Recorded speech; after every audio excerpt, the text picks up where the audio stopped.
Funding for this program was provided in part by the Division of Continuing Education at Brigham Young University.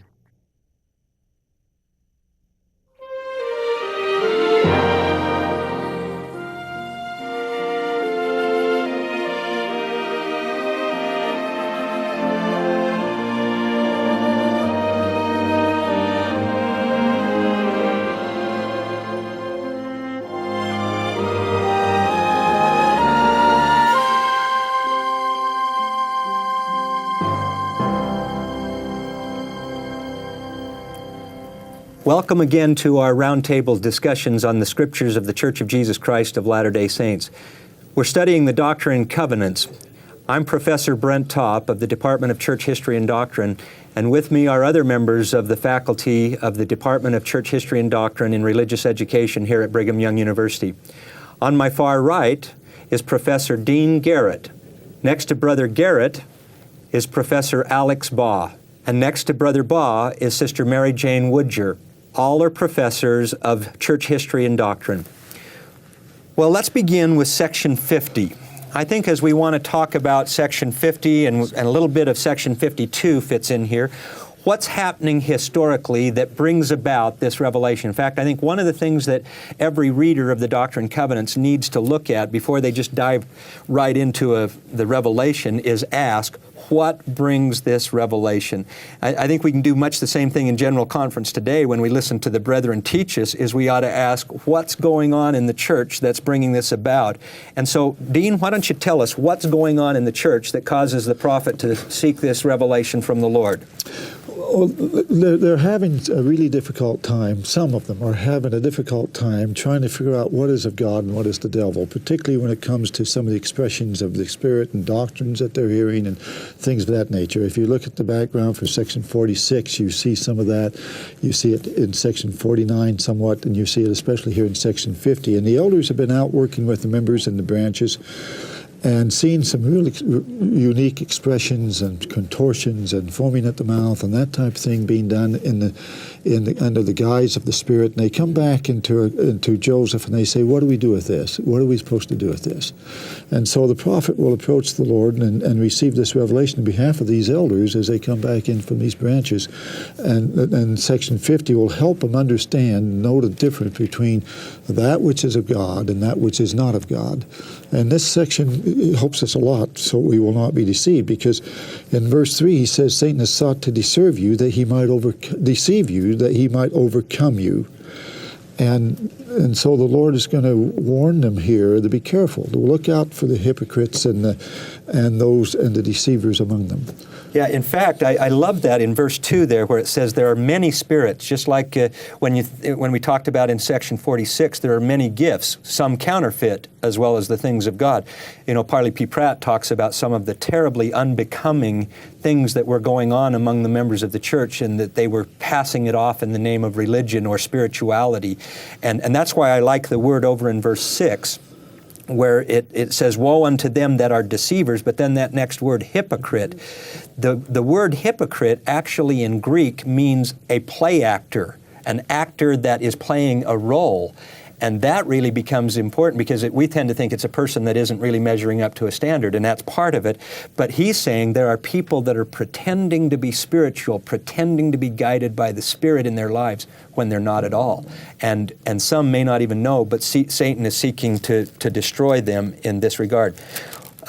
Now let's look at some of the passages there with regards to missionary work. So the context of it is, be careful that you're not deceived and that the hypocrites will be ultimately detected and cut off, and we want to teach these missionaries to be able to discern them.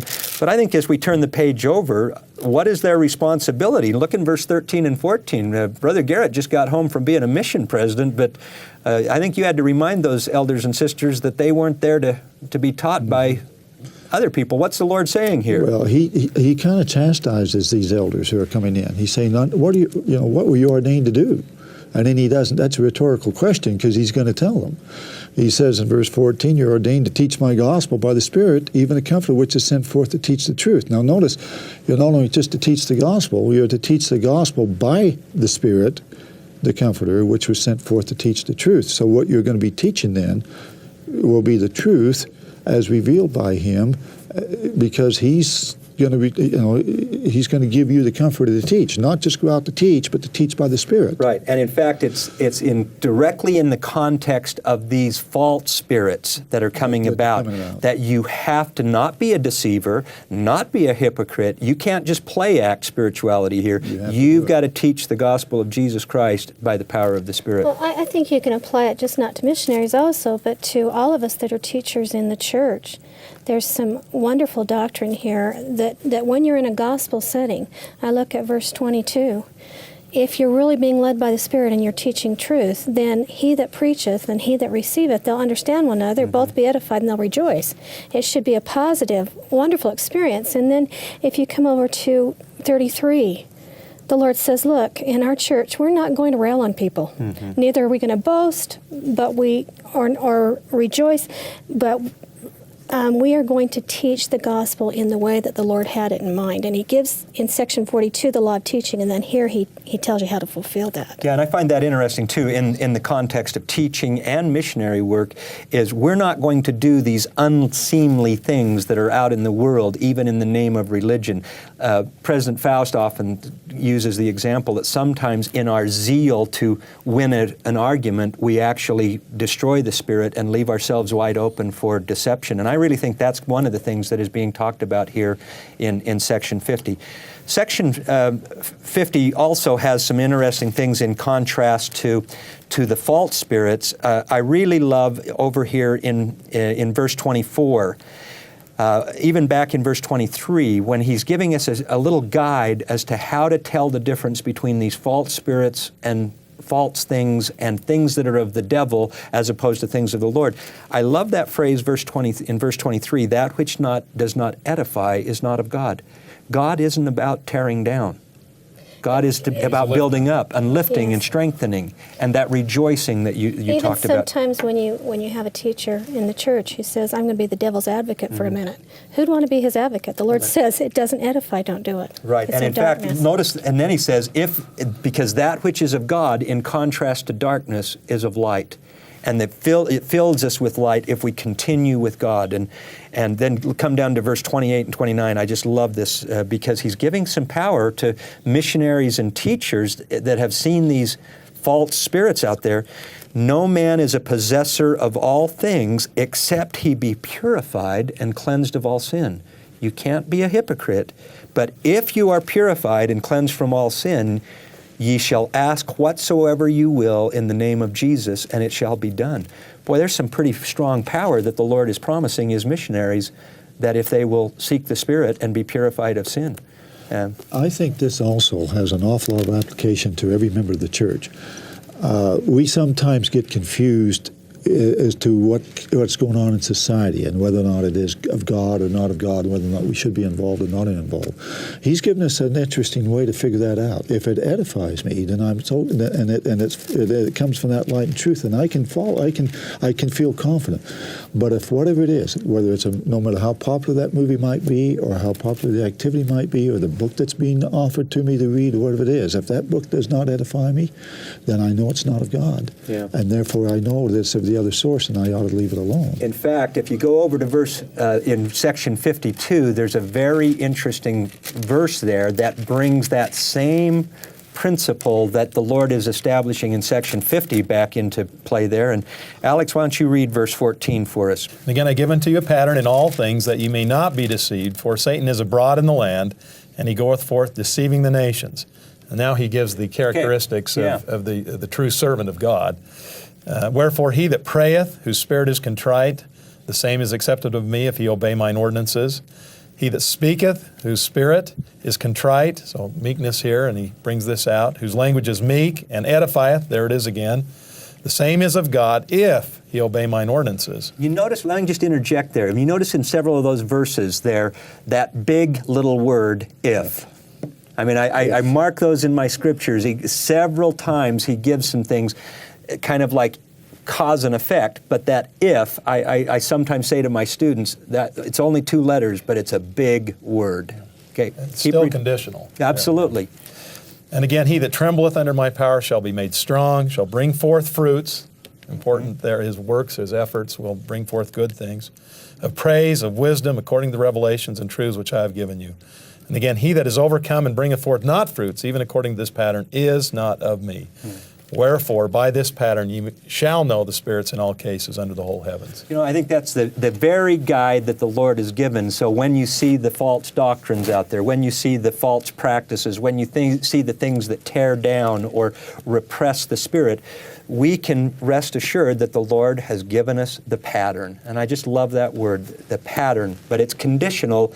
It's not just a pattern that we can just place over a piece of cloth and just cut it out. There's certain things we have to do very conditionally there. I think there's one other thing that the Lord says. I'm going to go back to 50. Please, that's sorry. fine. Yeah, 50 but and 52 when we seem to find be that linked pattern to and when we find evil, it's not enough for us just to walk away from it, especially with what Elder Ballard's told us. I'm in verse 32.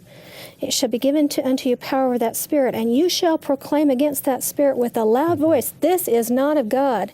And as Latter-day Saints, I think President Hinckley's asked us, we need to join with others who feel like-minded, and we need to have a loud voice. That's right. And say, this is not good. And the prophet Joseph Smith said, if a man has influence, he ought to use it. And so we might use that influence and not sit idly by in this regard.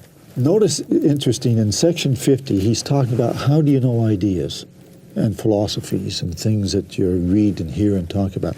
In section 50, he's talking about how to not be deceived by an individual, by a personality. Yeah, good point. And if this, you've got to ask yourself some questions. I mean, every now and again, you get somebody who's dating a return missionary. And the question is this return missionary, or is this a missionary just that spent some time on a mission? And the question that you ask, the product of that will be what's happening in their lives after they come back from their mission, or any other time. It might be a businessman or anything else. There's some things that you're looking here.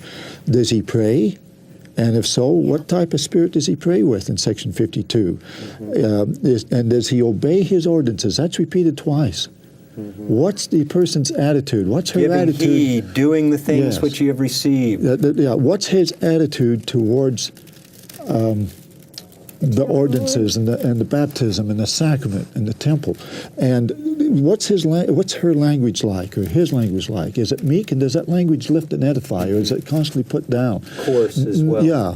Or is he always putting the person down in a relationship, or is she lifting that person in that relationship? That's an important insight that comes from that one. And does he recognize his relationship with God? How does he tremble under my power? What does he feel? Does he depend upon it? Has he got a good relationship with God? And that's a very important pattern that a person has to qualify on in order for him to say he is a me. And by this, you won't be deceived if you keep looking at that pattern. So you have ideas in section 50. You have personalities in section 52. Very good, very good thought. I like that. Section 52 is also kind of interesting because a major portion of section 52 are missionary companionships that are established.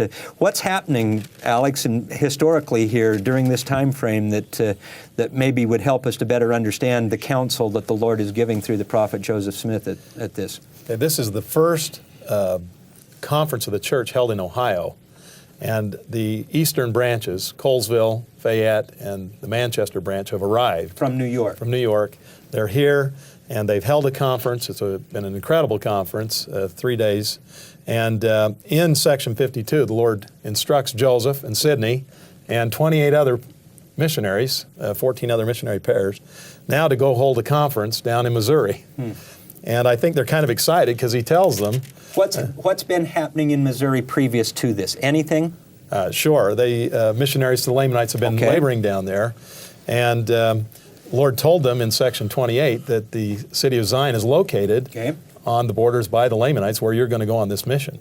And he tells them in this section here, once you get down there, be prepared, because I'm going to, inasmuch, verse 5, as they are faithful, it'll be made known unto them the land of your inheritance. And then he says in verse 42, assemble together and rejoice in the land of Missouri, which is the land of your inheritance.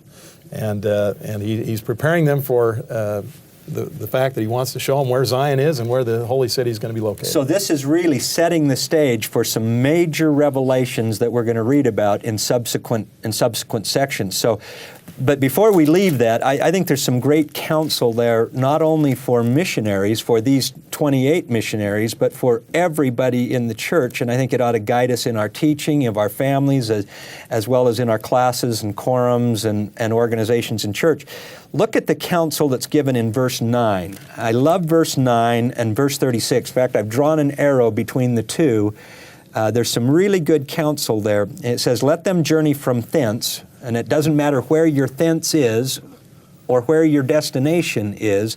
The counsel here, preaching the word, the gospel, the good news, the great plan of happiness, saying, and I love this phrase, none other things than that which the prophets and apostles have written, and that which is taught them by the Comforter through the prayer of faith. Then you come over to verse 36, and the exact same counsel is reiterated again, almost like bookends, that everything between these bookends that you're going to teach, whether it be in the land of Zion or across the great ocean or wherever, or in your family room at family home evening, ought to be what the prophets and apostles, ancient and modern, have taught and written and spoken, and that which is confirmed to us by the power of the Holy Ghost. I think that's just great teaching counsel in that regard. Very good.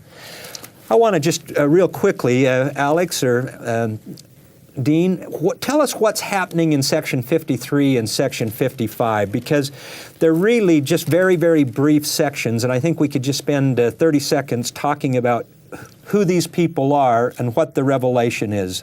Alex, if you want to take a whack at it. Okay, Algernon Sidney Gilbert is the one being addressed in section 53. He's a partner to Newell K. Whitney, Okay. A business partner, and the Lord is calling him to go down to the land of Zion, down with these other 28 plus Joseph and Sidney, and to go down there and help Bishop Partridge. That's what he says in verse 4, be the agent unto Bishop Partridge in the land of Zion. And Gilbert will do that. He'll set up a bishop's storehouse and a mercantile operation down there in the heart of Independence. So it is really setting up some temporal benefits for the members of the church because of his commercial background. Exactly. Okay? Well, I think what he's doing through these sections, too, is the Lord's introducing stewardship. And Ww Phelps, your stewardship is going to be a printer. Okay. And We're going to cover all of the needs of the saints, temporally and spiritually, as we talk. In section 55 there, who is W.W. Phelps? You brought it up, Mary Jane. What do we know about him, and what is this revelation all about? Well, he's come into the church, and of course he has a great mission in Missouri with the things that he does, but he is a printer, and he will start to print the Book of Commandments, among other things, and the church newspaper. And so the church publishing arm is really W.W. Phelps. Yes. And we might just say, W.W. Phelps, we are very, very familiar with as Latter-day Saints, because you can't open up the hymn book without reading the great hymns of W.W. Phelps. Brent, go ahead. I just want to make a comment here. Please do. He had published 2 newspapers, so he's an experienced printer. Mm-hmm. And I just think it's so, we just understand that the Lord gets the people in the church who he needs to use to carry forth his work. Both W.W. Phelps and Sidney Gilbert. He gets them there, and they've been trained and prepared, and that their professional preparation is going to bless the kingdom as well. It's also interesting that as he meets Joseph and then he's baptized in the church, and after section 55, then in section 57, he's sent down and to Jackson County and told to be planted in this place, meaning Jackson County. He goes on that trip and stays there, and that's where he does the printing of the first Book of Commandments and the evening Morning Star newspaper, and really begins the printing process of the church. I think we really need to talk about the law of consecration. I was just getting there. 51, 54, and 56 link to that. Just a few months ago, I was in Sunday school, and someone made the comment, well, we don't live the law of consecration anymore. And I think there's a great confusion between the law of consecration and the vehicle by which it was lived, which was the United Order. We don't implement it in the same way, but certainly for those of us that have been to a sacred place, we live the law of consecration. We're required to. And I think it's interesting to look at how we do it now compared to how they did it in the 1830s. I think, Mary Jane, you brought up a really good point, and I was kind of lumping those that way because thematically, section 51, 54, and 56 all have some what we would call law of consecration, united order, united firm, whatever you want to call it, links there. And so in section 51 there, Brother Baugh's already mentioned that you have the Colesville branch and Fayette, Manchester, these New York people that have now been commanded to come to Ohio. They've got to have land. This is a total agrarian society. We've got to find a way to provide for them and help them. And so what we have here is in section 51, the Lord giving His revelation with regards to portions, stewardship. Alex, what's that talking about there when He's saying there, I will appoint unto this people a portion? Well, of course, we have Edward Partridge in place as the bishop of the church to be able to do that. And every one of them needs some sort of, could I say, economic stewardship. Mm-hmm. And so Partridge is given additional instruction as to how to do that. Now, we haven't talked about it, Brent, but it's really in section 42, but that's brought out probably the most... The law of consecration under the law of the church was given. So. Right. And so this is a reiteration, too, Edward Partridge, on some of the things you can do to apply these principles. Right. Such as, he mentions here, secure unto them a legal deed. Mm-hmm. Give every man an equal portion based upon his need and family. I think that's one misconception, is they did have private ownership. Mm-hmm. And some members of the church think that in the United Order there was no private property, and there absolutely was. I think at first there wasn't, but they did implement that. Yeah. You know, I think it's important, and Mary Jane referred to it just a moment ago, but I think in section 51 we have to distinguish between the 19th century vehicle or methodology and the eternal principle or law. And I think sometimes we get bogged down by focusing on how they actually did it as opposed to what the principle of consecration really is. And as you mentioned in section 42, one of the laws of the Church of Disciples of Christ is you are going to impart of your substance. You are going to help and strengthen the poor. We are under the same obligation in the 21st century as they were in the 19th century. And I also think, as Bishop Partridge was trying to decide how much to give to who. Was it 1 acre for everybody, or was there a criteria? When you look at verse 3 of section 51, he sets up that every man is equal according to some principles, according to, number one, his family, his circumstances, his wants, and his needs. Now, that's how he guided today, but today, even those four same things determine how I contribute to the church, according to my circumstances, according to my family, my needs, but also, interesting enough, according to my wants. Yeah. And he talks later about having righteous wants. Yeah, Elder McConkie used to joke, I remember him one time saying, is that we sometimes talk about just wants. I just want this, and I just want that. And, I want to just, as our time is running out, look at a couple of things here with section 56 also. Now, we've talked about the methodology of deeding land, and we've got to provide this. And one of the characters that was very much involved in this was Lehman Copley and one of his friends, Ezra Thayer. And what we see is Lehman Copley has given a lot of land and then has disaffected from the church and leaving a lot of members high and dry and a real serious poverty at this period of time. And so I think one of the things, section 56, we can know the historical and how that affected the members of the church at that time that were living this 19th century way of caring for one another with land and deeds and the bishop playing a prominent role. But with Ezra Thayer and Lehman Copley, there's some important principles there that far surpass anything with regards to just how they did it. You look in section 56, I think there's a couple of things that I would like to focus on. Is, yes, the Lord has said this is the way we're going to do it. And He's given us in section 51 and 54 certain guidelines concerning what somewhat erroneously is called united order, but it's still this principle of consecration. But notice, look in verses 3 and 4. He says, I, the Lord, command, and he that will not obey shall be cut off in mine own due time. And then it comes down a little bit further, verse 4. Wherefore I, the Lord, command and revoke as it seemeth me good. He had promised Lehman Copley and Ezra Thayer certain blessings, but they didn't keep their end of the bargain. And so the Lord has at that moment an opportunity and and the promise that he takes that blessing away. You know, in section 130, there is the law irrevocably decreed in heaven that whatever blessing you receive is because of obedience to that law. Now, look over here, just in a couple of verses I want to, is I think with the law of consecration that's being taken place there, once again, there's a lot of greed going on. You've got the rich that are upset and pulling the rug out from under those that have it, but then the Lord makes sure that it's not just a rich man's problem. He's not just saying, Ezra Thayer, Lehman Copley, you guys blew it by pulling the rug out from under these poor saints. He makes a very strong comment to the poor as well, that the law of consecration is as much, if not more, a principle of the heart as it is of land and property. In fact, look at that. I love this part. Verse 16.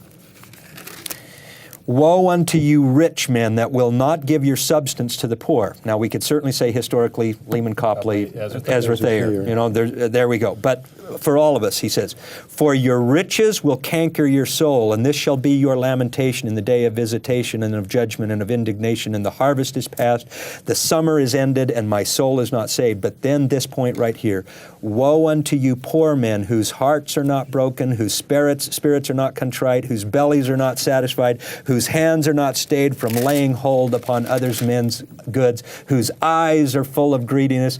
You know, the point that I think the Lord is saying here with regards to the law of consecration, that your heart and mind and soul has to be to the glory of God. Mm-hmm. And whether you're rich or poor, you can have a bad attitude no matter what. And notice verse 15, when he gets all through, your hearts are not satisfied, you don't obey the truth, but you have pleasure in unrighteousness. Right. You don't get joy in unrighteousness, but you do find pleasure in unrighteousness.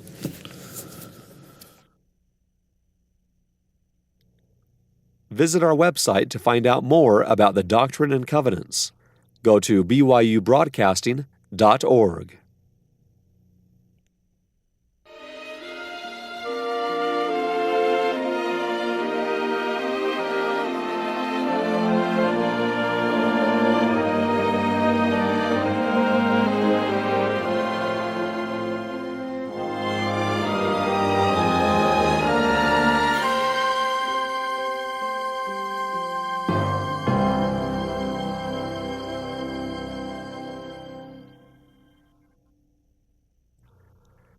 Funding for this program was provided in part by the Division of Continuing Education at Brigham Young University.